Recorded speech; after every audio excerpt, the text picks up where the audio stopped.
Hello and welcome to Haske-Tv News. I am Farida Sanusi Abubakar. Thanks for watching. The Executive Chairman of Jalingo Local Government Council, Honorable Nuruddin Soho, has presented the 2026 budget proposal to the Legislative Council, unveiling a 7.6 billion spending plan. He describes the budget of hope and realization aimed at driving development and improving the welfare of residents. Farida Haq was there and reports. The Executive Chairman of Jalingo Local Government Council, Honorable Nuruddin Soho, has presented the 2026 budget proposal to the Jalingo Local Government Legislative Council, describing it as the budget of hope and realization. Honorable Soho said the budget is driven by the belief in a brighter and more prosperous future for the people of Jalingo and reflects the council's collective resolve to improve livelihood, stimulate local economic activities, and build a legacy of enduring infrastructure. According to the chairman, the total budget estimate for the 2026 fiscal year stands 7,658,549,719 naira 94 kobo. Out of this amount, 3,712,248,395 naira 27 kobo is earmarked for capital expenditure, while 3,946,311,324 naira 67 kobo is allocated to recurrent expenditure. Possibility and great delight that I present to this honorable council and the people of Jalingo a budget meticulously crafted to accelerate infrastructural development and enhance the quality of public service delivery. This budget is designed for your thorough consideration, and we hope you have subsequent approval.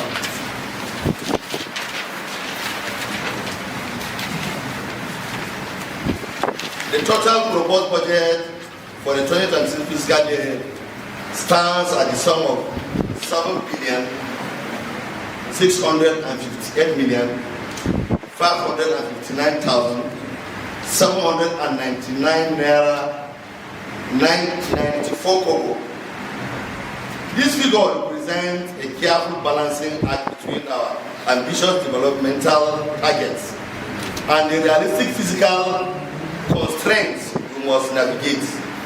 He explained that the financial plan is anchored on 3 key principles: prudence in financial management, accountability through transparent processes, and inclusive grassroots development. Honorable Soho disclosed that the capital expenditure component of the budget will be strategically deployed to critical sectors, including transportation and urban development, primary healthcare, water and sanitation, agriculture and empowerment, public utilities, as well as security. And the evolving needs of our growing populations.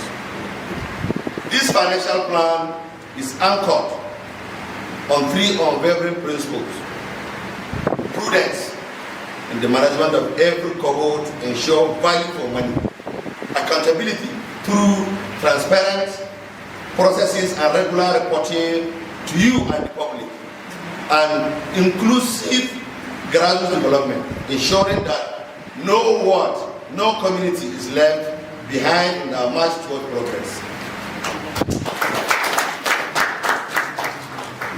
Capital expenditure. In direct pursuit of our infrastructural revolution, we have earmarked a substantial 3,712,248,395 naira 27 kobo for capital projects. This allocation, which forms the core of our developmental agenda, will be strategically deployed across critical sectors.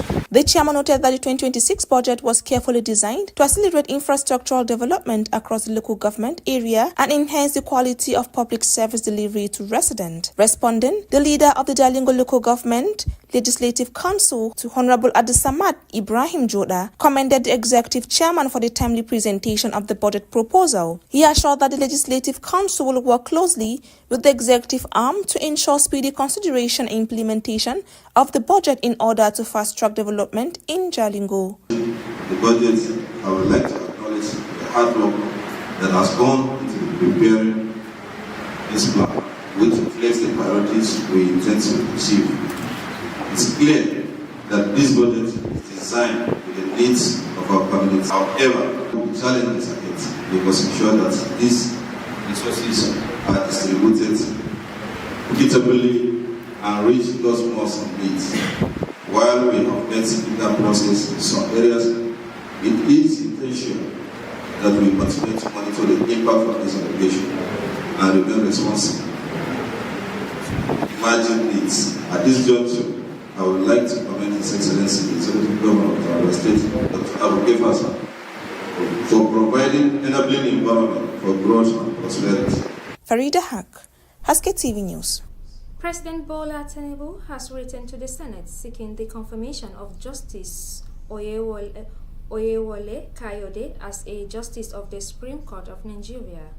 The request was conveyed in a later raid on the floor of the Senate on Tuesday by the President of the Senate, Senator Godwill Akpabio.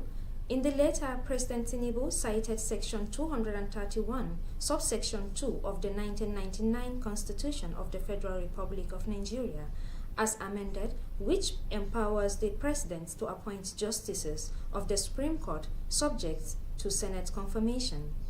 The President expressed confidence that the Senate will consider and confirm the nomination expeditiously. The federal government has warned employers nationwide against unsafe workplace practices, stressing that job creation must not come at the expense of workers' lives. The Minister of State for Labor and Empowerment, Mrs. Nkeruka Onyejiota, issued the warning on Tuesday in Abuja at the NSITF NECA Safe Workplace Intervention Project 2025 award ceremony, noting that employers who violate occupational safety laws will face sanctions and possible prosecution where negligence results in loss of lives. She emphasized that workplace safety is non-negotiable and must be prioritized by all employers. Meanwhile, the Nigerian Employers Consultative Association and the Nigerian Social Insurance Trust Fund describe workplace safety as a strategic business necessity aimed at protecting workers, improving productivity, and ensuring long-term sustainability. We will now go on a short break. When we return, Haske-Tv News will continue. Stay tuned.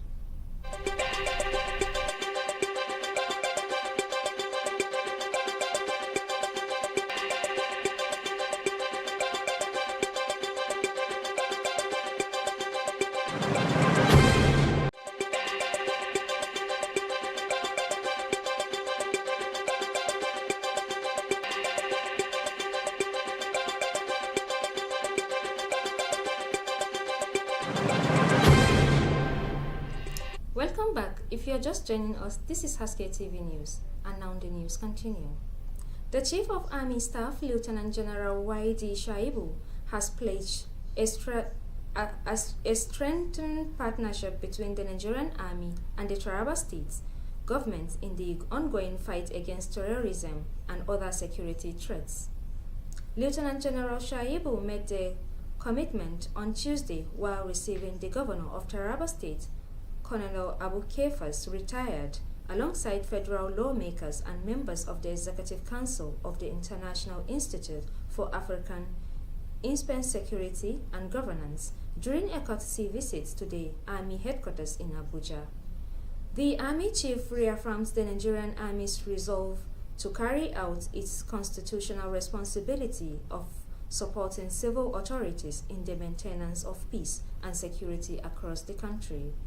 He described Taraba State as strategically important within Nigerian security architecture, citing its terrain and unique security challenges.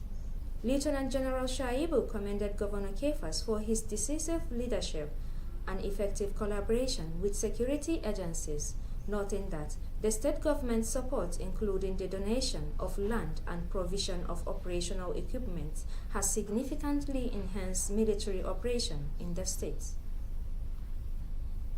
The West African Examination Council, WAEC, has released the timetable for the 2026 Common-Based West African Senior School Certificate Examination, CB WASSCE,